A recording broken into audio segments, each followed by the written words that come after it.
A crise causou desequilíbrio no orçamento de muitas famílias brasileiras. E por essa razão, é tão importante lembrar que nem sempre a inadimplência se dá por má fé. Sobre esse assunto, o Sergipe Justiça conversou com um especialista em direito do consumidor.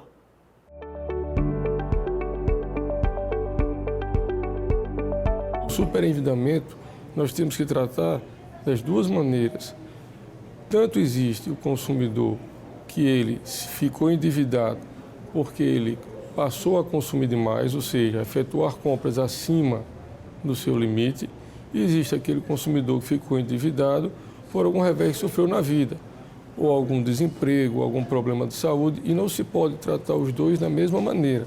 Por isso que é importante que na hora da concessão, que o fornecedor observe o perfil do consumidor. Se a lei protege o consumidor, mais ainda quando ele está com problema. O fornecedor tem como se precaver nessa parte através da identificação do perfil do consumidor. Uma coisa é fazer uma cobrança, outra coisa é ficar ligando de 5 em 5 minutos. Outra coisa é acessar o rol de contatos do consumidor nas redes sociais e fazer cobrança a ele. Outra coisa é ficar ligando para a empresa que ele trabalha e ficar submetendo a um constrangimento desnecessário. O que a lei não permite de forma alguma é o abuso. Nesses casos, havendo um excesso por parte da empresa, o consumidor tem direito, inclusive, à indenização por danos morais. Tem que haver uma comunicação prévia ao consumidor para que o consumidor saiba que o nome dele teve a solicitação de inclusão no cadastro. É justamente um prazo que se dá ao consumidor para ele verificar, primeiro, se realmente ele tem alguma negociação com aquela empresa, se ele está inadimplente, se ele tiver, é um prazo que ele tem também para efetuar o pagamento. Uma vez efetuado o pagamento, não há mais não há lógica se deixar o nome do consumidor endividado. O prazo que a lei dá são de 5 dias úteis para retirada, não só com o pagamento da dívida, como numa renegociação e o pagamento da primeira parcela. Mas a gente sabe que hoje em dia, atualmente, os prazos das próprias instituições eles retiram mais cedo, pela tecnologia que há nas operações de crédito.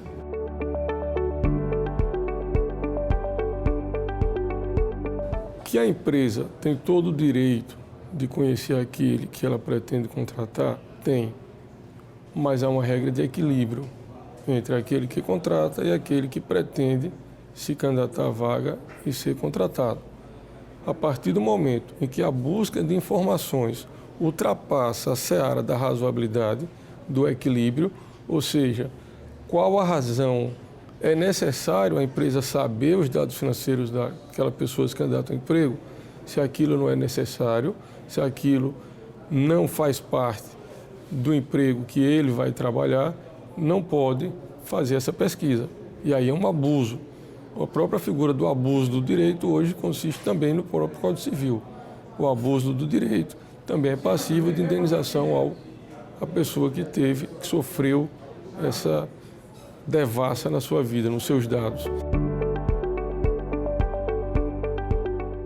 Muitas vezes o consumidor, a partir do momento que ela tem o nome dela inserida no cadastro, ela fica tolhida do cartão de crédito, ela tem a conta bloqueada e aí ela fica sem acesso a uma série de serviços em que ela teria, se não tivesse com o nome indevidamente colocado no cadastro. E de onde vem o dever de indenizar? O dever de indenizar vem quando essa inclusão ela é feita de maneira indevida, ou se não há dívida, ou se a dívida feita não corresponde àquela empresa, ou se ainda que corresponde àquela empresa não foi daquela forma. Se houver qualquer desses parâmetros tornado indevida, ela tem o direito à indenização.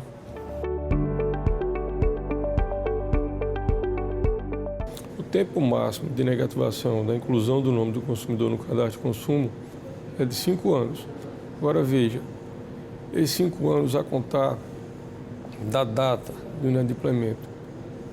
Se o fornecedor demora para colocar o nome do consumidor no cadastro, não quer dizer que ele vai passar mais 5 anos.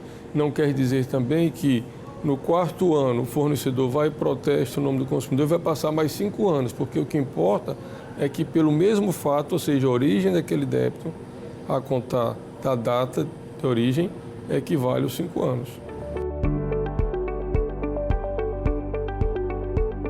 A análise de crédito, da concessão de crédito, é uma análise que o fornecedor faz e não obrigatoriamente ele tem que conceder aquele crédito ao consumidor.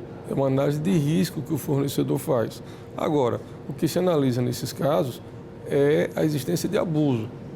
Então, se o consumidor não tem nada que desabone a conduta dele, se não tem nada que interfira naquela concessão de empréstimo e ele tem condições de pagar, se há um abuso, o consumidor deve procurar os órgãos e tentar ver da melhor maneira de resolver.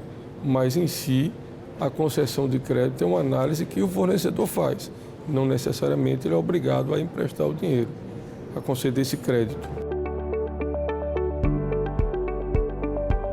Olha, responde pela negativação à questão da fraude aquela empresa que tiver dado causa à fraude, né? Aquela que não atuou de maneira diligente com os dados do consumidor. Observa-se, por exemplo, nessas consignações que são feitas, esses empréstimos que são feitos aos consumidores através de terceirizados, muitas vezes se coloca o empréstimo ao consumidor e ali se coloca um seguro, alguma contribuição e informa-se ao consumidor a parcela, desde só que a parcela, na verdade, é menor e ela está acrescentada do valor da contribuição, do valor do seguro, e o consumidor nem sabe que está pagando isso. Muitas vezes acontece a utilização do CPF do consumidor por um terceiro. Não importa.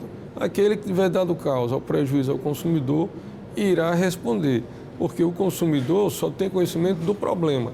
Ele sente na pele as consequências do problema, que é da fraude. O cadastro positivo ele vem com a ideia de tentar mostrar ao mercado aqueles consumidores que fazem os pagamentos em dia dos seus compromissos. É uma ideia diversa do cadastro de consumidores existente. O cadastro de consumidores mostra aquele que está inadimplente. O cadastro positivo ele vem com a ideia de mostrar aqueles que pagam de maneira correta, dentro dos vencimentos, os seus respectivos compromissos. O objetivo do cadastro positivo é facilitar para o fornecedor a análise de perfil do consumidor. Nem sempre o poder de pagamento do consumidor está diretamente ligado ao valor que ele ganha, porque se ele tiver muitos compromissos, o seu valor, perfil de potencial de pagamento fica reduzido. Então, o cadastro positivo vai propiciar ao fornecedor, de uma forma geral, uma análise mais concreta sobre o consumidor que estiver tratando com ele. De forma geral, acredito que seja muito positivo para o mercado. Por hoje é só. O Sergipe Justiça fica por aqui. A gente se vê na próxima semana. Até lá!